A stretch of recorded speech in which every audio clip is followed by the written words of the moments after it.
Sinclair back again with another episode of Referee's Discretion. Today we're taking a look at WCW Road Wild.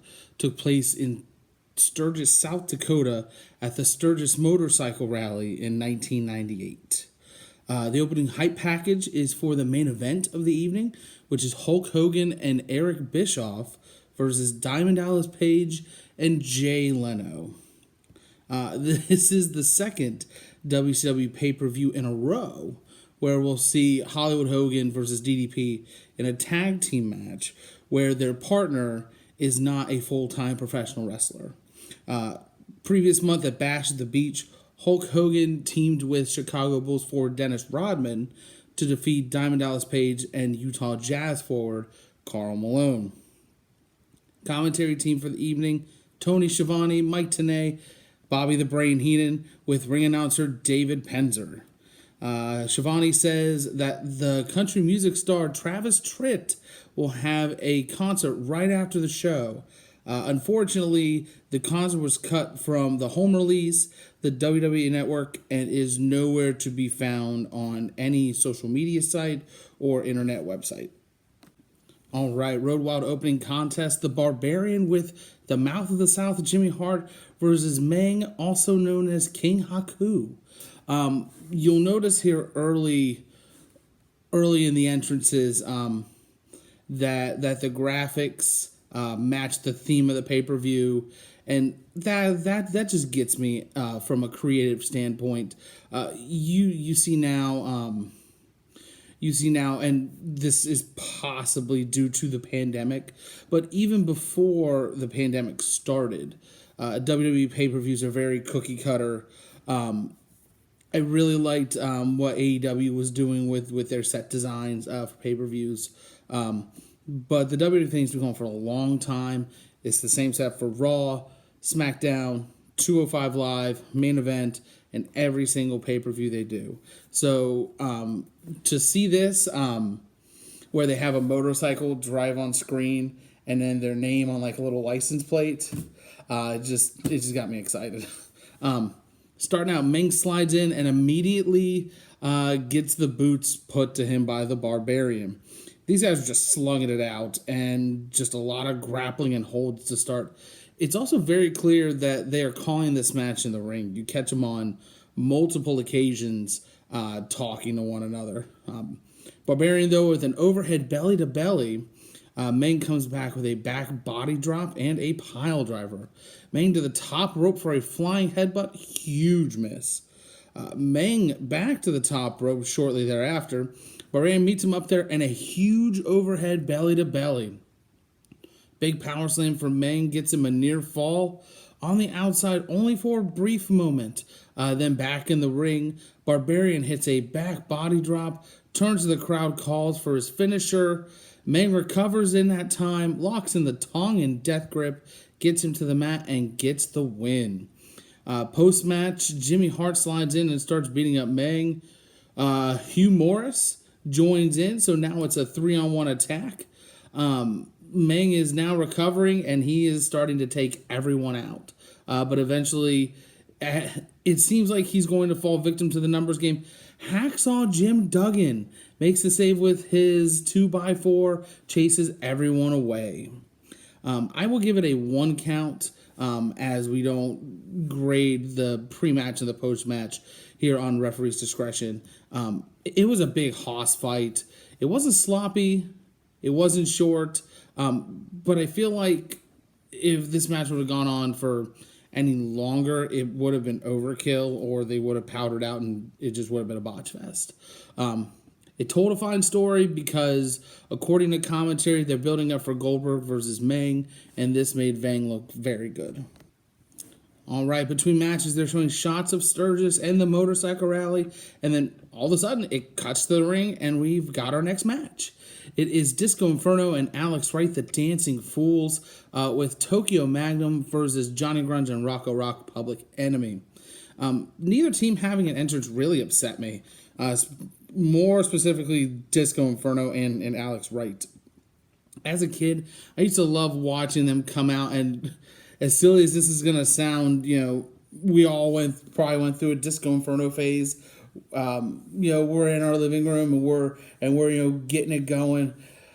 But anyway, obviously the Dancing Fools, they're gonna dance a lot to start. Not a lot going on. Alex Wright and Rocco Rock in the ring. Alex Wright to the top rope. Nice arm drag to Rocco Rock. Tags in Disco immediately and gets rolled up for a near fall.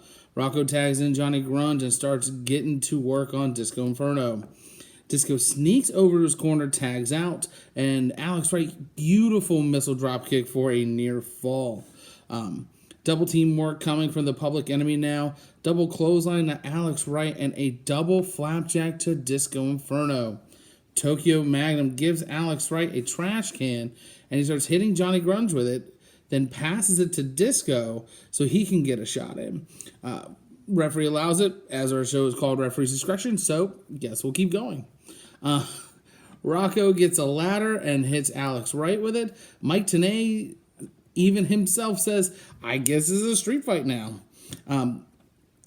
Both of the Dancing Fools look to just be over it, walking back up the ramp, but shortly after, they come right back down with a table. Disco Inferno grabs the mic, says if they want a street fight, they have everything but the kitchen sink.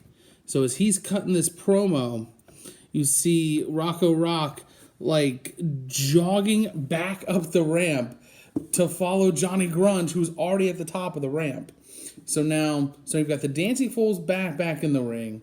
Johnny Grunge, Rocco Rock, nowhere to be found, went to the back. Tokyo Magnum just hanging out outside. So then we cut to David Penzer, and he announces that this is now a street fight. And now we see Public Enemy come back out with more weapons, including the kitchen sink. Public Enemy in full control now under the new rules. A lot of headshots with cookie sheets, trash can lids. Alex Wright with a good-looking snap suplex on Rocco Rock, right onto the trash can for a near fall. Alex Wright on the table now, Grunge holding him down. Rocco goes to the top rope and jumps right through Alex Wright, but he gets tripped up by the Disco Inferno. Alex Wright now has the kitchen sink and cracks it right over the back of Johnny Grunge. Standard double team work here now. Dancing Fools go to whip their opponents into each other, but gets reversed and whipped into each other instead. Tokyo Magnum now getting in the ring to try and help. Alex Wright holding Johnny Grunge, but Grunge gets out of the way and Tokyo knocks Alex Wright down. Alex Wright now done again. Tokyo Magnum giving chase to try and get him back to the ring. Rocco Rock puts a ladder through the second and third ropes, kind of like a catapult of sorts. He jumps on the apron. Part of the ladder is supposed to hit Disco in the face. Completely misses. Disco Inferno sells like crazy for this. Tony Schiavone then chimes in, this is a mess. And it absolutely is. Public Enemy setting up more tables. So now there's a total of 3 tables on the outside ready to go. So why not just stack them all on top of each other? Grunge gets a ladder, pulls Disco up the ladder to put him on top of the 3 tables. So it's literally 1, 2, 3 tables. They've got to get a ladder to drag him to put him on the table.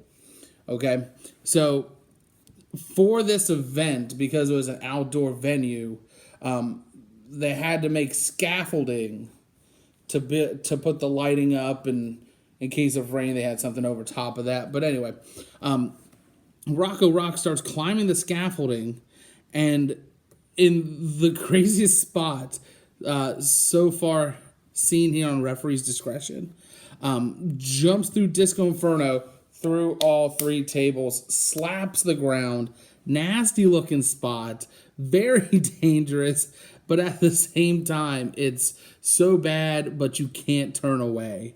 And there's more. Johnny Grunge grabs Disco Inferno, rolls him into the ring. Tokyo Magnum back out now, up to the top rope to try and splash and break up the pin.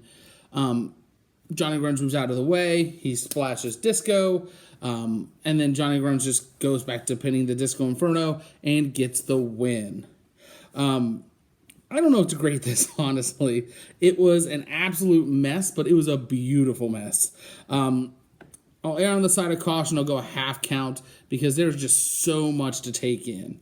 The regular tag match to start changed to a street fight right in the middle to people leaving the ring and then coming back out to the ring, back to the backstage area, coming back out, and then to the incredible triple-decker table spot. It was chaos. It was pandemonium. It was a hot mess. It was awful, but it was so beautiful and funny at the same time. The rest of the card has a lot to follow up with here. Backstage, Lee Marshall is with Dean Malenko, who is the special guest referee for the WCW Cruiserweight Championship match later tonight with Juventud Guerrera and Le Champion, Chris Jericho, here in 1998. Lee Marshall asks if Dean Malenko can call it right down the middle. He responds that he will do what Jericho would do if their roles were reversed. So we'll transition to our next matchup now, which is a triple threat match. They mistakenly call it a triangle match or a three-way dance on the show, whether that was by accident or mistake. Who knows? It's WCW. But you have Raven being accompanied to the ring by Lodi versus Saturn and versus Canyon. Raven gets on the mic and says, "Canyon, get him." So now we have essentially a one-on-one match between Canyon and Saturn for the first little portion of this match. Raven goes to grab a chair and hits Perry Saturn right in the back. Canyon on the outside. Commentary wondering if him and Raven are working together, in which Raven subsequently throws Canyon into the ring post. So I'm going to say no.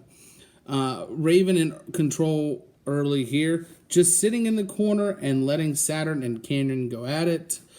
They both realize what's going on now, and they start putting the boots to Raven. Saturn and Canyon with some double team moves on Raven. They both go for a pin with the other one breaking it up. Very, very short teamwork there. Short-lived. With Saturn's pin attempt, though, it looked like Raven forgot his spot because Saturn has to pull Raven up for him to kick out. Really amateur looking there. As we continue, Canyon hits 3 amigos, or his version, but with side Russian leg sweeps. Saturn to the top rope with a big leg drop and a super near fall. Again, very similar to the Raven spot. Canyon almost misses his cue to break up the pin. Saturn and Canyon going at it again. Raven grabs a chair, and the spot was supposed to be a chair shot to both of them at the same time, but he only got Canyon, and Saturn sold it like crazy, a la Disco Inferno. Now headed up the rampway, big suplex on Raven by Canyon. Canyon recovers and hits Saturn with a pile driver for a near fall. Raven with a drop kick sending Canyon rolling down the entrance like a log down a river. Saturn with a huge double clothesline off of the stage onto his opponents.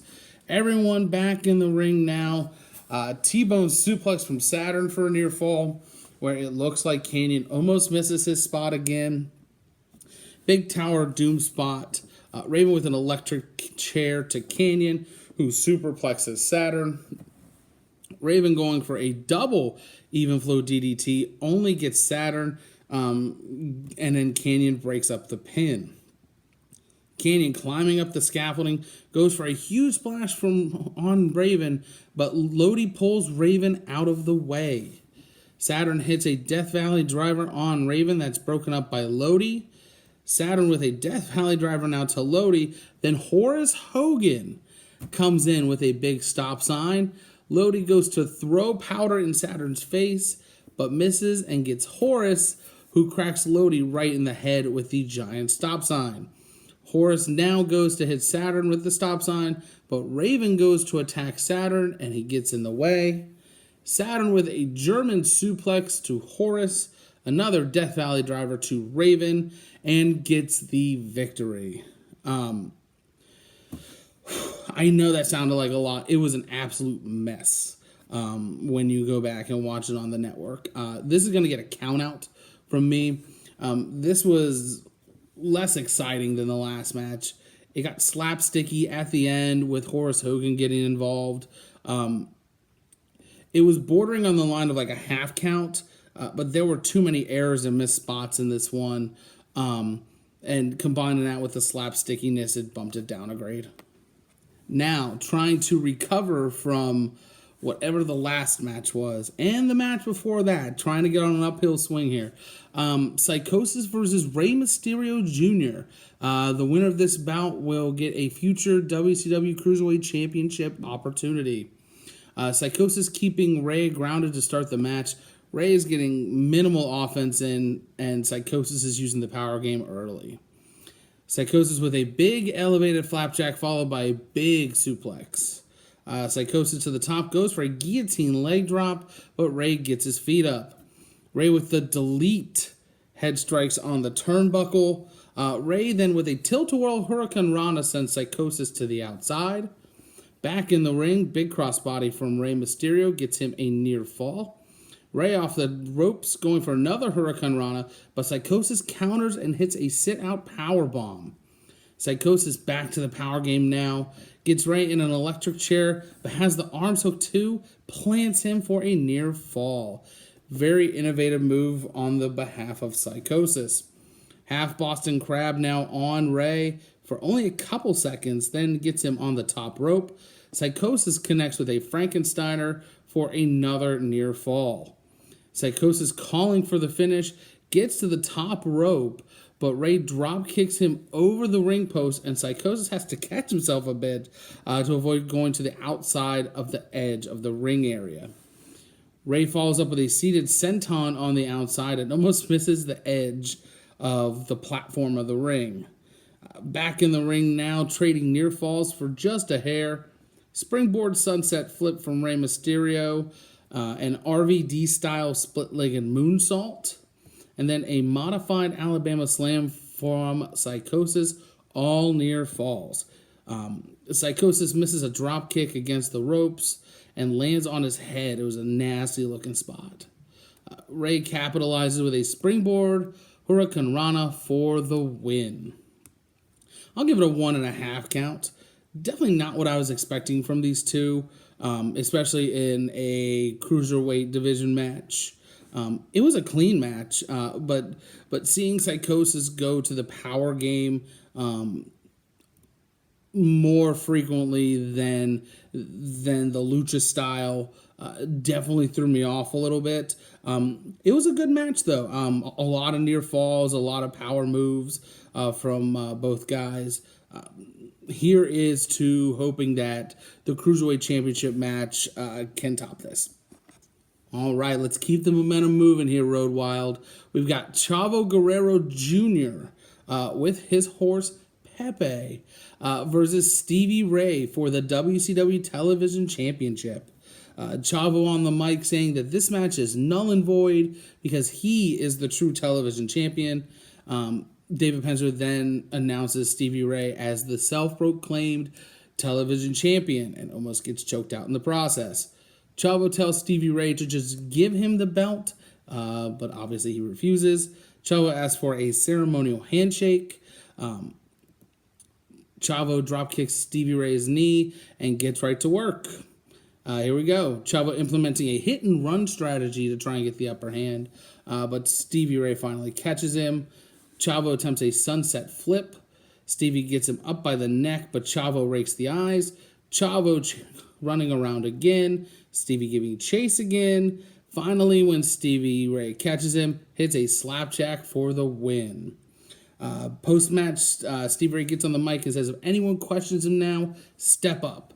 Stevie shoves the referee down, goes to inflict more damage on Chavo Guerrero, but Eddie Guerrero makes the save.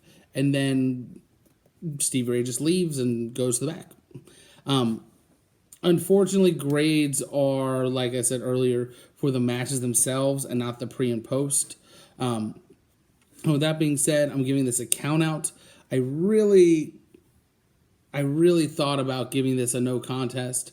But Chavo's strategy in the match has been a part of his gimmick during this period in WCW. Stevie Ray still looks like a mid-card guy. This didn't make him look any worse or any better. Interested to see how they would book this television title run throughout the next couple of months for Stevie Ray. At the internet position backstage, Lee Marshall back this time with Chris Jericho. Jericho tells Dino Machino that he better call it right down the middle, then refers to his opponent Juventud Guerrera as Quasi Juice, a play on both his nickname and the Disney character Quasimodo. The reason for this is earlier in 1998, Jericho pulled Juventud Guerrera's mask off, and it has now been a running gag that he needs to put the mask back on because he's so ugly. It's also incredible to see that Chris Jericho cutting promos in 1998 that he is now doing in the late 2010s and now in 2020. It's absolutely incredible, and the longevity of Chris Jericho is amazing. Cut to an in-ring segment. Rick Steiner out to the ring for his match against his brother Scott Steiner. J.J. Dillon gets on the apron with a mic and says that he's not wrestling tonight. J.J. says because Rick hit Scott in the head with a chair. Buff Bagwell then, you see at the top of the ramp, wheels Scott Steiner out on a stretcher to show Rick what he's done to his brother Scott. J.J. Dillon does say, though, that Rick versus Scott will take place at the next pay-per-view Fall Brawl. He then says that if Scott Steiner cannot be there, then he is barred from wrestling for life. Which is a crazy concept to think about. People retiring and then, like, months later, go to a different promotion and just continue to wrestle. So barred from wrestling for life's a little bit of a crazy concept, but Rick Steiner's not waiting. He chases up the apron, and miraculously, Scott gets off of the stretcher, and him and Buff hightail it out of there, looking to survive for another day. We all had this one circled on the match card. We have Bryan Adams being accompanied by Vincent versus Steve Mongo McMichael. Been waiting for this one for a while. Test of strength to start. Adams gets the upper hand, but then Mongo with his first botch of the match. It looks like a DDT, but commentary calls it a unique takedown. Mongo goes for a big boot in the corner, but Adams catches him and reverses it into a power bomb. Couple of leg drops from Adams gets him a near fall. Adams with a big clothesline over the top rope. Adams with the distraction. Vincent drives Mongo into the steel steps. Mongo back in the ring now. Adams hits a backbreaker for a near fall. Adams goes to the top rope, goes for and misses a knee drop. Mongo counters by catching Adams off of the ropes and hitting a big back body drop. Mongo now in his three-point stance, hitting Adams' left knee twice. Mongo botch coming up here as Adams appears to hit some sort of throat strike, but they just run into each other. Adams now going for a pile driver or a power bomb. Not really sure. Not sure who this botch is on. But Mongo's legs, they swing back and hit the referee, and he falls like a sack of potatoes. So either it was supposed to be a pile driver and Mongo messed up, or it was supposed to be a power bomb and the ref was standing too close, maybe. It's WCW. But anyway, Vincent takes this opportunity, grabs a chair. Adams holds Mongo. Vincent on the apron goes for the chair shot. Mongo ducks and Adams gets hit. Mongo then hits the chair into Vincent's face. Mongo hits his trademark pile driver and gets the win. Count out for sure. Really clunky. Not a terrible match. Don't get me wrong, it wasn't good. Typical NWO interference, typical Mongo botches. It was a big hoss fight. This is definitely contender for worst match of the night, though. All right, Cruiserweight Championship match. We have Juventud Guerrera challenging Chris Jericho. Special guest referee in this one is, of course, as we said earlier, Dean Malenko. First of all, gonna shoot from the hip here, Cowboy. Shame on the network for using Jericho's first WWF theme. They used his Break the Walls Down theme instead of the Pearl Jam ripoff, and I understand why they couldn't use the Pearl Jam ripoff, but they could have used anything else. Anything else and it would have been fine, but it sticks out so bad here. Anybody who watched WWF in the late 90s, early 2000s, or WWE in general over the next 15 years and has seen Chris Jericho come out to break the walls down, and you'll see that it's poorly misplaced in this pay-per-view. Don't know why they didn't just choose something else, but that's why I'm here on YouTube and there in WWE and WCW. Jericho gets on the mic early. He says he's realized driving down the streets of Sturgis on his Honda motorcycle that he didn't want to perform in front of some weekend warrior motorcycle riders. Jericho with some early heat there. Match gets started. Dean Malenko making his presence felt early, getting in Jericho's face not once, but twice. Hoovy rakes the eyes, to which Malenko says nothing, and then hits a drop toe hold on Jericho to the bottom turnbuckle. Jericho giving the right hands to Juventud sends him outside, Malenko telling Jericho to break it up, and Jericho responds, "Shut up, Dino Machino." The camera focused on Hoovy on the outside, but you can hear it, and commentary confirms. Malenko slams Jericho down to the mat by his hair. Juventud gets to the top, hits a big missile dropkick, sending Jericho to the outside. Hoovy with a big crossbody onto the concrete.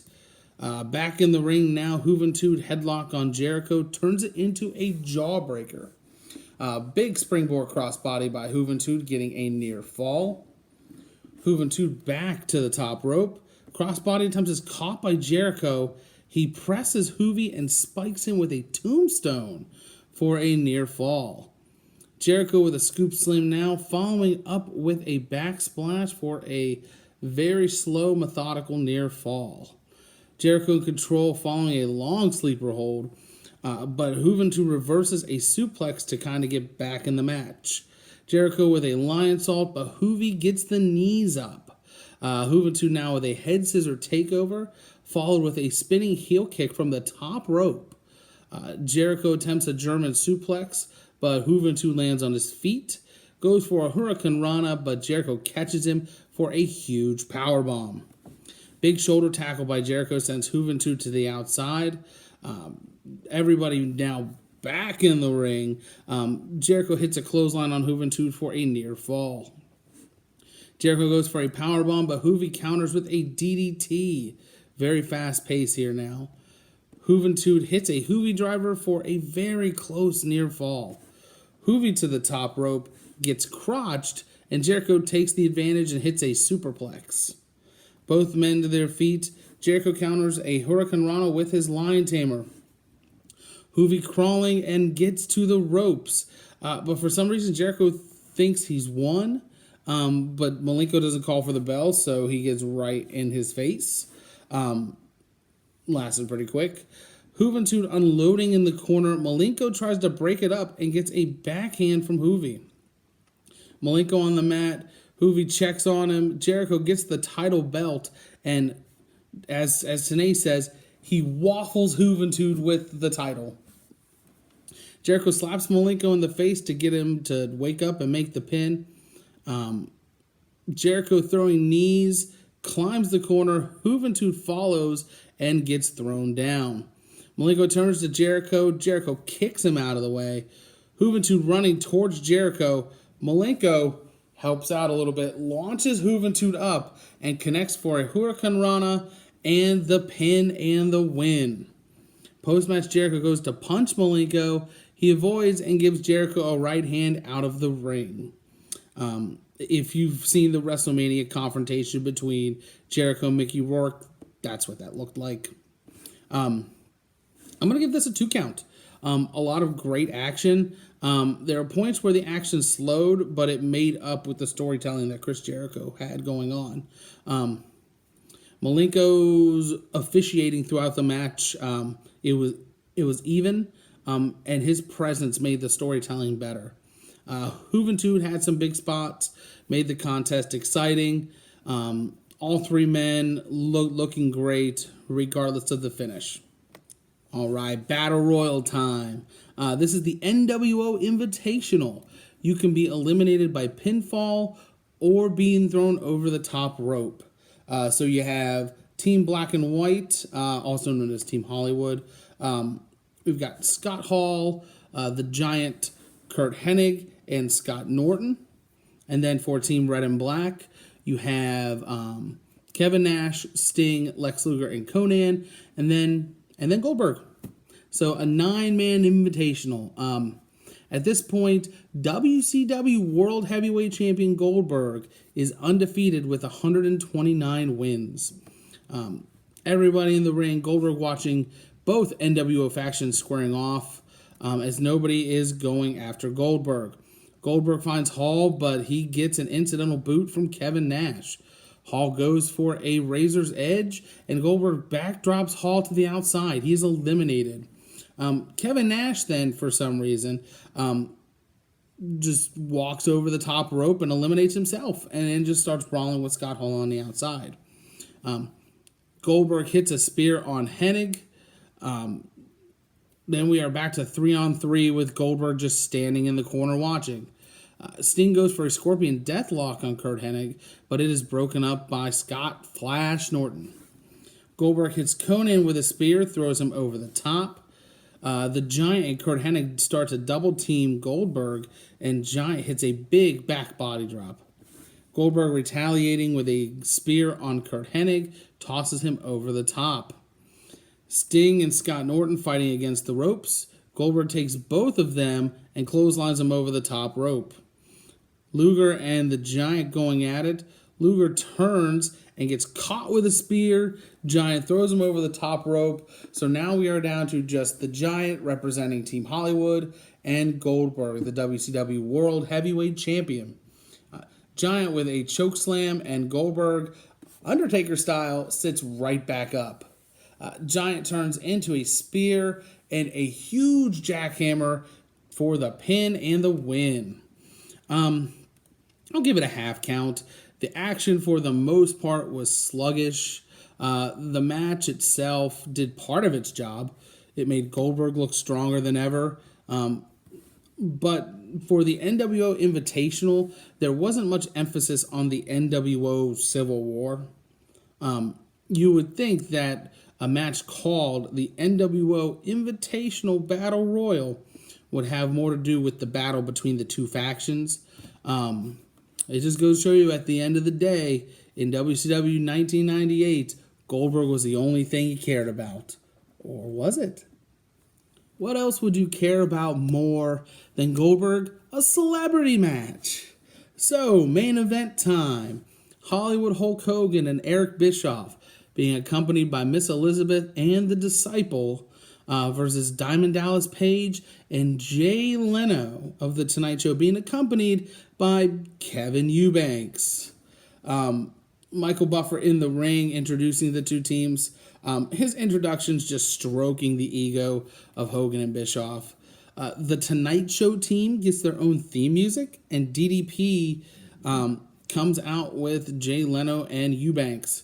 I don't know what I am watching. I don't understand why this has to be a thing. Okay, it's okay if DDP comes out first, and then you give Leno and Eubanks their time in the sun. Okay, you give them their own music, come out on their own. But DDP comes off looking like a schmuck here. Okay, Right? You're talking about former WCW World Heavyweight Champion Diamond Dallas Page, and he's coming out like he's playing third fiddle to guys that are on television and aren't professional wrestlers. I get it. It's a celebrity match, okay? But you'll see why I'm kind of heated right now. A little bit later in the review. Leno, drinking a cup of water down to the ring, throws it at Hogan and Bischoff, and here we go. DDP and Hogan to start, a lot of posing. They trade some slaps. Leno gets a left hand in there somewhere. DDP does end up hitting a swinging neck breaker. Hogan powders and Eubanks runs him into the ring post and then back into the ring for DDP to get a near fall. Hogan tags in Bischoff, and Bischoff showing off his karate background. DDP gets whipped into the corner. Bischoff gets a big boot for his troubles, and the hot tag to Jay Leno is made. Bischoff jumps into his corner, scared, and tags Hogan in. This doesn't last long as Leno ducks out of the way of Hogan and tags DDP right back in. DDP and Hulk Hogan trading blows and holds. DDP then locks in a modified armbar, tags Leno in. Immediately, Leno locks in a full arm dragon twist, and Hogan is selling like it's nobody's business. Hogan grabs the hair, pushes Leno into the corner, and gives him a knee to the gut. Hogan misses a double axe handle, and Leno tags in Diamond Dallas Page. Tags him right back in for some reason. Double Irish whip and an awful double clothesline. Leno should not be in the ring here, guys. Leno goes for the pin and gets a 2 count. Hogan powders and Leno tags out. Hogan has a chair, but Kevin Eubanks grabs it away from him and very poorly has Hogan punch the chair. Hogan gets back the upper hand, though, tags in Bischoff. Bischoff throwing kicks and punches in the corner. Bischoff playing to the crowd, but DDP reverses, puts him in the corner, and starts giving him some rights and lefts. Hogan gets a foreign object from the Disciple and hits DDP. He pulls Bischoff on DDP, because he's a legal man, but then gets the shoulder up. DDP in the corner now. Bischoff choking him as Hogan uses the foreign object again. Hogan hits the big boot, calls for the finishing leg drop, but DDP is back up and hits a big clothesline. Both men are down now, and they get their tags in. So now we get Eric Bischoff versus Jay Leno. Exactly what you paid your money for here, right? Bischoff starts off with a right to the eyes, and Leno counters with a low blow. Of course, why not? Leno hits him with a few poorly timed right hands, throws him into the corner, and gives him 10 shots to the turnbuckle. Hogan sneaking in, Bischoff holding Leno now.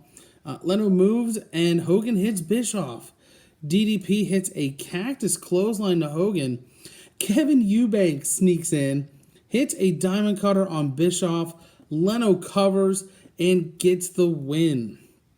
Post-match, Hogan and Bischoff giving the cheap shots to DDP and Jay Leno when Goldberg makes the save, who is running with the title around his waist for some reason.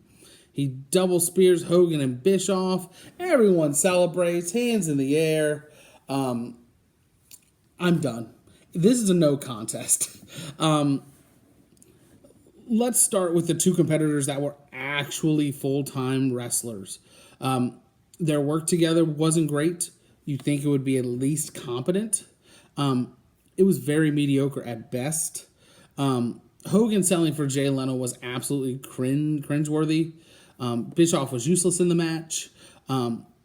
This isn't as bad as the Heroes of Wrestling tag team match, which I've gone on record by saying it's the worst match I've ever seen in my life. It was a pretty bad waste of 15 minutes, though. I get it. You know, WCW trying to get as much publicity as they humanly can. But at the end of the day, it's about good wrestling, okay? Personally, I'd rather watch either of the cruiserweight matches again instead of watch this. I just don't understand what the point now in back-to-back pay-per-views with celebrities, and it's late 1998, so WWF starting to make their push a little bit, what their end game was here. What are we going for? My final grade for WCW Road Wild 1998 is 2 out of 5 stars. I was going to give it 1.5 stars, but I gave it that extra half star for the venue, the graphics, and the commentary, which was pretty dang good. The Ric Flair Award goes to Chris Jericho versus Juventud Guerrera, and the Russo Award goes to Public Enemy versus the Dancing Fools. This whole thing was a hot mess, but WCW was okay at hot messes. Meng versus Barbarian was good for what it was. The street fight tag match that started as a regular tag match was interesting, but not for good reasons. The Ravens Rules match was a mess. Rey Mysterio and Psychosis was fine. Stevie Ray and Chavo was not great. Mongo and Bryan Adams was a botch fest. Obviously, the Ric Flair recipient the Cruiserweight Championship match was good. The Battle Royal was clunky, and the main event was sure something, what wasn't it? I will remember it for all the wrong reasons. You might be asking yourself why I didn't give that the Russo Award, because looking at Vince Russo's body of work, I feel as though that the tag team match between Public Enemy and Dancing Fools reflects that better than the main event tag match. Those are my thoughts on WCW Road Wild 1998. What did you think? Leave your thoughts in the comments below. If you have a suggestion for pay-per-view events for me to review, leave them also in the comments below. Please like, share, subscribe to Podcast World Order for more incredible content. We are live on Facebook and YouTube every Monday and Thursday. Keep checking in for our new shows, Creative Control featuring Patrick Lilly, and Do Your Homework featuring the Dean of Old School, Dwight Parker. With that being said, a new episode of Referee's Discretion will be shared tomorrow. But what will it be? Well, at the time this was written, before I was having the technological issues, we were still in SummerSlam season. So the next event we're going to look at is WWF SummerSlam 2000. From everyone here at Podcast World Order, thank you for watching. And remember, at the end of the day, it's referee's discretion. I'm Cod Sinclair, and we'll see you next time.